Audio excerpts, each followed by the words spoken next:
नमस्कार, मैं हूं आपके साथ माधवी ठाकुर और आप देख रहे हैं आज की आवाज एमपी।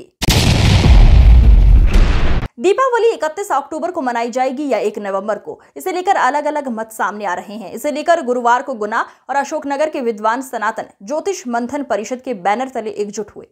सनाठिया ब्राह्मण धर्मशाला में राष्ट्रीय अध्यक्ष महेश प्रसाद बौहरे की अध्यक्षता में ये निर्णय लिया गया कि गुना में दीपावली 1 नवंबर को मनाई जाएगी और ये शास्त्र सम्मत है। दृश्य गणित के आधार पर यह निर्णय लिया गया है। मंथन के दौरान विद्वानों ने विचार रखे। भुवनेश्वर शास्त्री पर्णकुटी आश्रम युवराज राजौरिया कुंभराज वैनी प्रसाद वशिष्ठ आवन शिवदयाल भार्गव पीपलखेड़ी ने बताया, धर्मशास्त्रों के मत अनुसार यदि 2 दिन अमावस्या प्रदोष वेला में आ रही हो तो दूसरे दिन अमावस्या को दीपावली मनाई जाएगी। चाहे दूसरे दिन 1 घड़ी या आधी घड़ी से कम होने पर भी दूसरे दिन मनाई जाएगी, क्योंकि दीपावली प्रदोष व्यापिनी अमावस्या को ही ली जाती है। विभिन्न धर्मशास्त्रों में पूर्ण रूप से विवरण दिया गया है।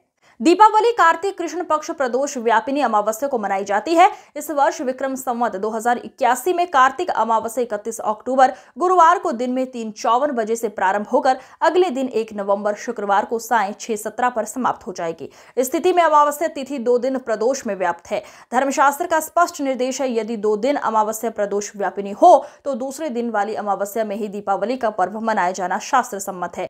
आवन वेद विद्यालय के आचार्य बेनी प्रसाद वशिष्ठ ने बताया, निर्णय पंचांग के अनुसार नहीं, दृश्य गणित के आधार पर 1 नवंबर को सूर्योदय से ही अमावस्या है, जो प्रदोष काल तक रहेगी और स्वाति नक्षत्र भी है। त्योहारों के संबंध में निर्णय पंचांग के अनुसार नहीं बल्कि शास्त्रों के अनुसार लिए जाते हैं। धर्म सिंधु, निर्णय सिंधु सहित कई ग्रंथों में इसके आधार प्राप्त है।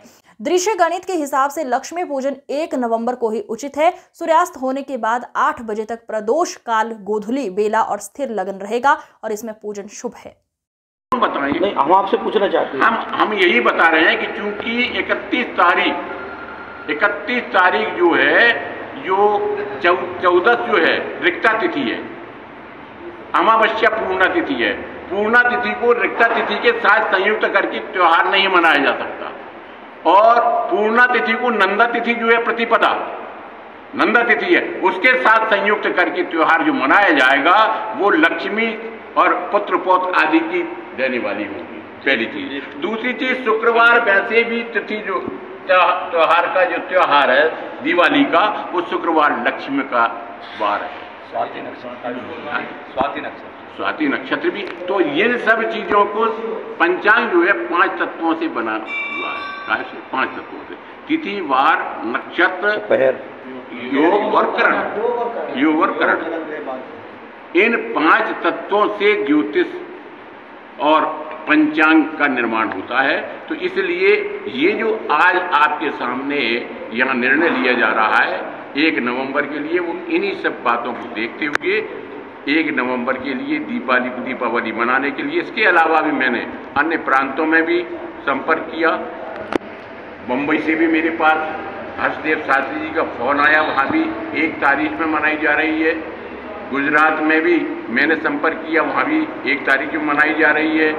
इसके अलावा प्रयाग में, बनारस में भी मैंने संपर्क किए हैं, दिल्ली में भी मैंने संपर्क किए हैं। तो 1 तारीख से 1 तारीख में मनाए जाने की, अपने मध्य प्रदेश में ग्वालियर, उज्जैन में श्याम नारायण व्यास के पुत्र जो हैं चंदन व्यास, वो भी, उन्होंने भी 1 तारीख के लिए अपना मत दिया। इंदौर में भी मैं अपना अवध नारायण शास्त्री से मैंने संपर्क किया, वहाँ भी 1 तारीख का मत प्राप्त हुआ है। तो ऐसी स्थितियों में सर्वमान्य मत ये है अपने मध्य प्रदेश में भी और दूसरे प्रदेशों में भी। ओम नमो ब्रह्मणे देवाय गौ ब्रह्मचाय जगत्ताय कृष्णाय गोविंदाय नमो नमः।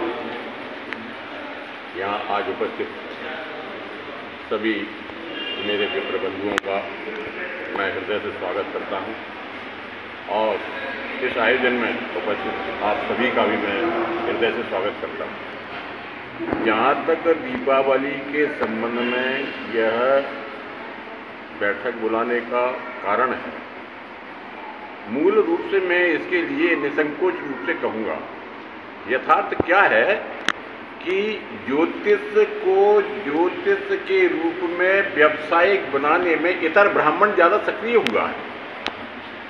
और वो इतर ब्राह्मण जो है, वो कहते हैं ना